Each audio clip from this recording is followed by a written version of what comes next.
Selamat berjumpa kembali dalam layanan audio Sahabat Perjalanan. Hari ini adalah hari Jumat 8 September 2023. Tema renungan saat teduh kita dengan judul Orang Kepercayaan. Orang Kepercayaan. Firman Tuhan terambil dalam 1 Petrus pasal yang kelima, ayat 12 sampai dengan ke-14. Dengan perantaran Silwanus yang kuanggap sebagai saudara yang dapat dipercayai, aku menulis dengan singkat kepadamu untuk menasihati dan meyakinkan kamu bahwa ini adalah kasih karunia yang benar-benar dari Allah. Berdirilah dengan teguh di dalamnya. Salam kepada kamu sekalian dari kawanmu yang terpilih di Babylon dan juga dari Markus anakku. Berilah salam kepada yang lain dengan cium yang kudus. Damai sejahtera menyertai kamu sekalian yang berada di dalam Kristus. Amin. Mari kita berdoa. Bapa yang di dalam surga, kami ingin belajar menjadi pribadi yang bisa dipercayai dan bukan pribadi yang tidak bisa dipercayai.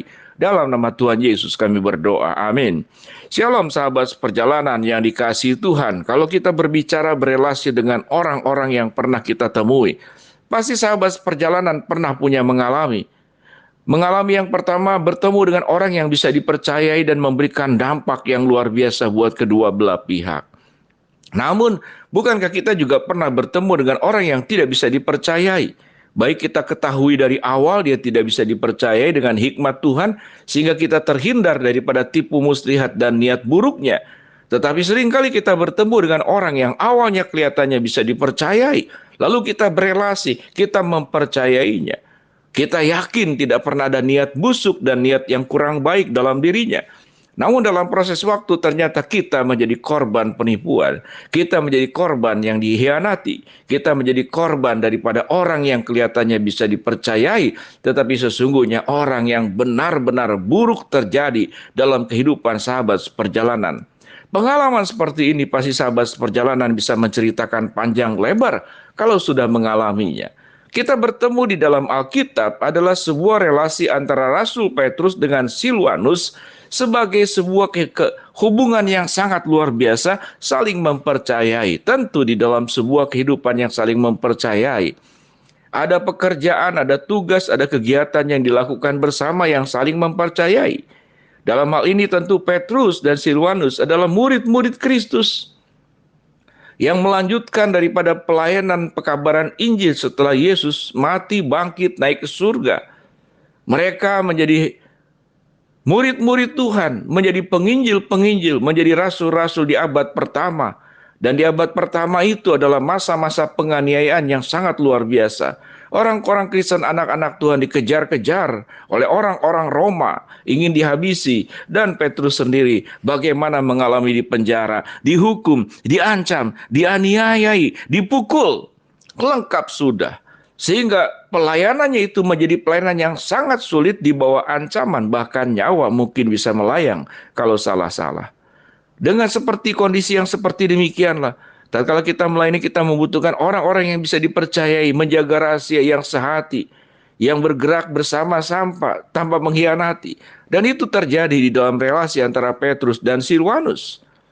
Sahabat seperjalanan yang dikasihi Tuhan, mereka melakukan pekerjaan-pekerjaan Tuhan yang luar biasa, yaitu mewartakan kabar baik kerajaan Allah kepada orang-orang yang belum mengenal Tuhan. Tatkala kita berbicara tentang korelasi hubungannya dengan setiap kehidupan sahabat seperjalanan, bukankah kita di dalam kehidupan ini seringkali berelasi, berkorelasi, berhubungan dengan orang-orang yang tentunya kita akan memilih selain dia pandai, dia berkapasitas, dia pengalaman, namun juga satu aspek yang tidak bisa tidak ada, yaitu yang bersangkutan bisa dipercayai.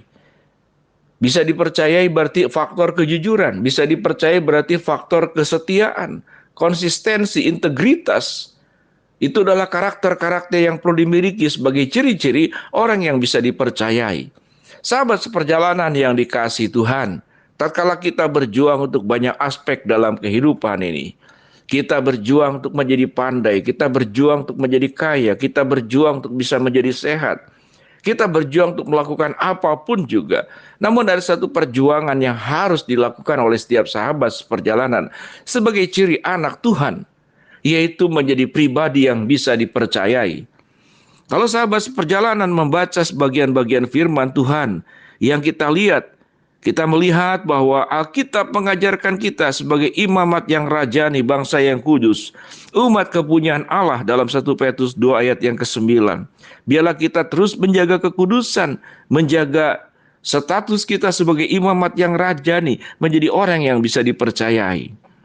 Kalau kita melihat kembali pada ayat-ayat yang lain di dalam Alkitab tentang ciri-ciri orang yang bisa dipercayai. Dalam Amsal 18:24 dikatakan ada teman yang mendatangkan kecelakaan, tapi ada sahabat yang lebih karib daripada saudara. Amsal 27 ayat ke-6, ada kawan memukul dengan baik, tetapi seorang lawan mencium secara berlimpah-limpah. Mencium secara berlimpah-limpah itu dengan niat buruk. Ada teman yang mendatangkan kecelakaan yang kita anggap sebagai saudara, yang kita anggap sebagai sahabat, tapi mendatangkan kecelakaan. Tetapi ada pribadi yang lain dikatakan lebih karib daripada saudara. Kata yang lebih karib daripada saudara berarti dari anggota keluarga. Artinya kekerabatan, kekeluargaan tidak menjamin bahwa yang bersangkutan bisa setia. Suami istri tidak menjamin satu dengan yang lain bisa setia. Antara orang tua dan anak tidak menjamin satu dengan yang lain bisa saling mendukung. Antara mantu dan mertua tidak menjamin bahwa mereka berdua itu adalah saling mengerti, saling menopang. Tetapi justru permusuhan, kelicikan, niat-niat buruk, niat-niat untuk merusak seringkali bisa terjadi di dalam keluarga. Oleh sebab itu firman Tuhan berkata ada teman yang mendatangkan kecelakaan, tetapi ada sahabat yang lebih karib daripada saudara. Sehingga dengan demikian sahabat seperjalanan, memiliki karakter sebagai pribadi yang bisa dipercayai, itu adalah sesuatu yang mahal, yang tidak bisa dibeli oleh apapun juga, yang tidak bisa digantikan oleh permata, intan, berlian, yang tidak bisa digadaikan oleh berbagai macam, katakanlah, seluruh hal-hal yang kita anggap luar biasa dalam dunia ini. Karena berbicara tentang karakter bisa dipercaya, itu berangkat dari dalam. Bagaimana kita bisa memahami karakter yang bisa dipercayai? Kita harus menjadi pribadi seperti Kristus. Tatkala Kristus sudah merencanakan karya keselamatan, maka dijalankan dari mulai kelahiran sampai mati di atas kayu salib.